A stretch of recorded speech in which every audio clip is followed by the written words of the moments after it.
This is an abridged version of something I wrote for graduate school in Ireland. Fascism or Freedom, Part 1. Man is merely a cog in the vast machine of distribution. Erich Fromm, Fear of Freedom. Preface. Humanity has reached a critical point in history in which the choice between a blind submission to the status quo or a turn towards a utopian future will be made. At question is the concept of self-regulation and how it could best be put to praxis. The issue is whether society can work together as one, with each citizen acting as a subject rather than as an object. If self-growth continues to be subverted by the interests of the machine, then hatred will fester and love will die. Some would like us to believe that fascism was a fluke that has run dry, that Hitler, Stalin, and the like were evil monsters who individually almost derailed the great progress of reason and civilization. That fascism cannot be reduced to the antics of single men alludes to the fact that it is the psychology of the masses that forms the bedrock of totalitarian governments.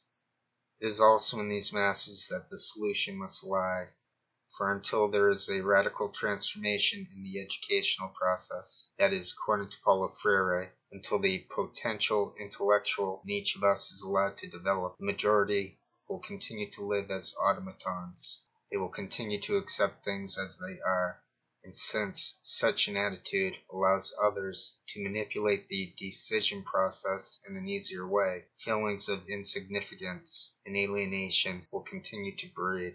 Consequently, those in power will tighten the ideological chains of unrestrained economic competition until all the poets and bohemians have perished. The alternative is to create the world anew, without tension, and filled with loving, working, spontaneous, and organic human beings. The choice is ours. Pedagogy as a means to oppression. The point of departure for this essay will be the effect that educational pedagogy has on an individual's self-growth.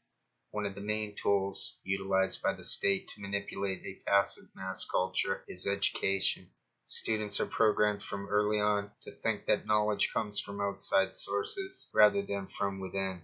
Instead of emphasizing the individual's own contingent background and culture, many educators decide to focus on their own substantial accumulation of various and at times trivial information. This serves the status quo since critical awareness is replaced with a pedantic, authoritarian leaning. In reference to dialogue and pedagogy of the oppressed, Paulo Freire says, since dialogue is the encounter in which the united reflection and action of the dialoguers are addressed to the world which is to be transformed and humanized, this dialogue cannot be reduced to the act of one person's depositing ideas in another, nor can it become a simple exchange of ideas to be consumed by the discussants. Whenever education is reduced to a transaction between what the teachers know and what the students don't know, the probability of attaining real knowledge is low. This banking concept creates a mythology of knowledge, that there are only a few who can be members of the intellectual elite. An individual teacher's greatest ability is his ability to inspire the children to being creative. With banking education, that ability is distorted into a commodity which fuses the educational process to the status quo. While the students learn to be passive in front of lecturers, pumping information petrol into them, the world around them continues to become even more limiting and centralized.